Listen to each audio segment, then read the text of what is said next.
Hallelujah, praise the Lord. प्रभु यीशु मसीह में मेरे सभी बहन भाइयों को जय मसीह की। आप सबका स्वागत है जीवत परमेश्वर के जीवत हजूरी में, जिसमें आने के बाद आप कभी भी सेम नहीं रहते और आप अपने जीवन में बड़ी आशीषों को ग्रहण करते हैं। आज की इस वीडियो में हम परमेश्वर के पवित्र वचन को मेरी भविष्यवाणियों की पुस्तक में से पढ़ेंगे। आज का ये वचन परमेश्वर की दासी पास्टर सोनिया यूसुफ नरूला जी के द्वारा लिखा गया है। इन वचनों में पवित्र आत्मा के द्वारा गहरे भेदों को बताया गया है और हमारा ये विश्वास है कि जब आप इन पवित्र वचनों को सुनेंगे तो इन वचनों के जरिए से परमेश्वर का आत्मा आपसे बात करेगा और आप अपने जीवन में एक बड़ी टेस्टमनी को रिसीव करेंगे। तो पूरे विश्वास के साथ इन पवित्र वचनों को पूरा सुने। आज का पवित्र वचन, अपनी संपत्ति से यहोवा को प्रसन्न करें। मेरे प्रियो, जैसा कि परमेश्वर के पवित्र वचन मत्ती 19 अध्याय उसके 16 से 18 वचन को जब हम पढ़ते हैं तो लिखा है, एक मनुष्य यीशु के पास आया और उससे कहा, हे गुरु, मैं कौन सा भला काम करूं कि अनंत जीवन पाऊं। उसने उससे कहा, तू मुझसे भलाई के विषय में क्यों पूछता है? भला तो एक ही है, पर यदि तू जीवन में प्रवेश करना चाहता है तो आज्ञाओं को माना कर। उसने उससे कहा, कौन सी आज्ञाएं? यीशु ने कहा, ये कि हत्या ना करना, व्यभिचार ना करना, चोरी ना करना, झूठी गवाही ना देना। मेरे प्रियो, जब प्रभु यीशु मसीह के पास एक धनी युवक आया और कहता है कि हे परमेश्वर, मैंने तेरी व्यवस्था के अनुसार सब कुछ कर लिया, अब मुझे ये बता कि मैं तेरे राज्य में प्रवेश करने के लिए क्या करूं। तो परमेश्वर कहते हैं कि तूने सारी व्यवस्था को पूरा किया, अब जो कुछ तेरे पास है, जो भी धन संपत्ति तेरे पास है, वह सब कुछ कंगालों को बांट दे और मेरे पीछे हो ले।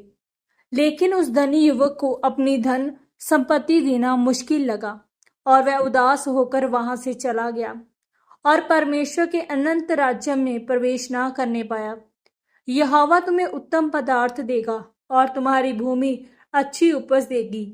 यानी जब आप बोते हैं तो परमेश्वर अपना अनुग्रह दाहिना हाथ एक ग्रहण योग्य सामर्थ्य देता है और आपकी भूमि अच्छी उपज देगी। यानी जो भी आप व्यापार करते हैं तो उसमें भी आप फल लेकर आओगे।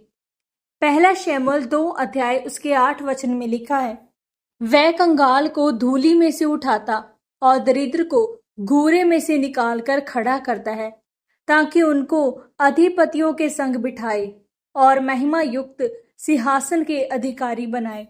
क्योंकि पृथ्वी के खंभे यहोवा के हैं और उसने उन पर जगत को भरा है। जब आप अपने कंगालपन में भी बोते हैं तो परमेश्वर आपको आर्थिक रीति से भी सफलता देता है और बहुत सी आर्थिक परेशानियों को आपके जीवन से खत्म करता है। आपकी भेंट बीज आपको ऊंचे मार्ग में लेकर जाती है, आपके लिए व्यापार के नए मार्गों को खोलती है और ऊंचे अवसरों के बीच बैठाती है। जिस रीति से जब आप प्रार्थना करते हैं तो परमेश्वर आपको चंगा करता है और छुड़ाता है, उसी रीति से जब आप बोते हैं तो परमेश्वर आर्थिक रीति से रास्तों को खोलता है। जब एक पत्थर टूटता है, उसी रीति से हमारा बोना भी इसी रीति से है कि हमें एक बार नहीं, बार बार परमेश्वर के राज्य के लिए बोना है, ताकि वह शर्मिंदगी बंधन जो हमें ऊंचा उठने नहीं देते हैं, वह बंधन टूटे। इसीलिए आपको परमेश्वर के राज्य के लिए उत्तम से उत्तम बोना है, ताकि परमेश्वर आपको छुए और आप सिर्फ आत्मा में ही नहीं बल्कि सब बातों में भी उन्नति करें। और जब आप दूसरों को गवाही देंगे तो आपके समाज में ऊंचे स्तर पर पहुंचने के कारण वे आपकी बात को सुनेंगे और आपकी बात पर विश्वास करेंगे और परमेश्वर के राज्य में प्रवेश करेंगे।